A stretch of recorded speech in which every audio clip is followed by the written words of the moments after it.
Hi everybody, it's Grandma Patty here, and today I have a story for you. Now, I've told this story on another channel of mine before, so if you might have heard it already, but I thought this would be the perfect channel to put it on, because this is more on the alley of what this is about. Years ago, I met a hypnotist. This is way before Goddess Athena, and he was at a street festival and pass out flyers and giving some demonstrations. So I took a flyer, and the flyer was like hypnosis for stress, anxiety, weight loss, etc., etc., etc. So I took it, and I didn't do anything with it for weeks. And I kept looking at the flyer. I thought, oh, maybe I will eventually do something with this. And I did. I called him up. I said, I'd like to talk to you about something in person. So he said, sure. So I went over to his place. He had a little office in his apartment. I explained to him that I would like to be trans to feel more comfortable as a woman. When I go around, I would feel comfortable. He said, sure, not a problem. We can do that. So we did. And we did this for half a dozen times at least.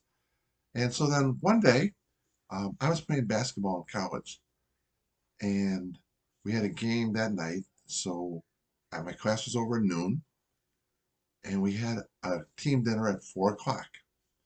So I said, well, you know what? I got like 3 hours, 4 hours to kill him. I'm going to call him up. I called him up and he said, sure, come on over. We'll do something. And I got there and he says, listen, I got something for you. He says, my wife and mother-in-law could use some help today, and it'd be perfect for you because, I could put you in there with the women and you work as a woman with them. I'm like, okay. And I found out that it was basically stuffing envelopes. He did that. She did that on the side, and got like a penny envelope. I guess you put the brochures in there and you mailed them out. So I said, okay. I said, I don't have anything with me though. And he goes, we'll take care of that. So with that, he then tranced me, and he was really, really, really good at it. And I went really, really deep. So I had met his wife once before, and she came by and with an apron, a full apron, and some clip-on earrings and a scarf. And I put them on, and I proceeded to go into the kitchen with her and the mother-in-law. And we were there working away, doing our job, stuffing envelopes. And he had some other people come over, some other guys, because I could hear them in the background in there. And I'm working, working, working, working, working. And I felt great. I mean, this was working as a woman. This was perfect. Now I got time. I knew I had to leave about 3 o'clock, and it got to be probably close to that. And I was kind of in and out of it. And I said to his wife, "Oh, you know what? I think I really got to get going now, because I got to be somewhere." I didn't tell him what it was, and she's like, "Okay, no problem. I'll go get my husband, and he'll get you out of it. You'll be fine." And she goes, "Just sit here and wait." So she went into the other room and talked to her husband a bit. He came back out, and he goes, "Oh, okay." He goes, "Well, first I'm going to put you under to make sure I get you completely out of it, so you're good to go." So he had his little candle, and he had me stare into this candle. And with that, went deep. I mean, really, really, really, really deep. And I was, I had no idea what was going on. I was back in there working. Me and the two other women, we were working away, and no concept of time, none whatsoever.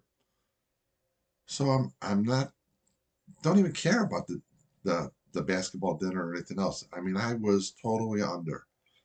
Well, it got to be 4:30, 5:30, 6 o'clock, and I woke up out of it again slowly, and I looked at the time, and I realized, uh-oh, I'm in big trouble. I gotta go. So she goes, let me go get my husband. We'll get you out of here. And with that, he went in there and he came back. And this time, he did take me out of trance. Um, and with that, I said, okay, I gotta go. I'm sorry. And I took off. Now, mind you, the basketball dinner was at 4 o'clock. It's already 6 o'clock now. The team meeting was at 6:30. I'm about 25 minutes away from the school, and I'm panicking. I don't know what to do. And so I made a beeline to school, and what I thought of on the way there was, I'll tell my car broke down, because that was before cell phones. I couldn't call. So I went underneath my hood, and I took some grease. I put it up my arms, on my hands real good, and ran in there, talked to the coach, said, I'm sorry, I missed the thing. My car broke down, and I was far away. I told him I was on the west side. Made up a story with my aunt, and he believed that. I mean, what's there not to believe about it? I got reprimanded later the next week at practice, but that was it. I mean, I was panicking. But at the time, when I look back now, how funny was that? That's how deep a person can be in trance. I mean, I knew what I had to do, and yet I was working away with the other women while I was supposed to be at a basketball dinner, pre-meal dinner, pre-game dinner, without a care in the world.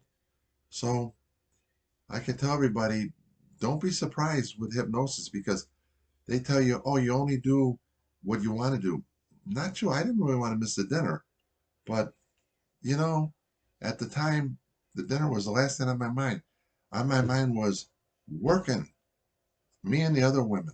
So that's my story for now. So I got some other ones with them that are really cute. Not quite as hairy as Alan, but I got some cute stories, and I'll come back with them. Bye, everybody.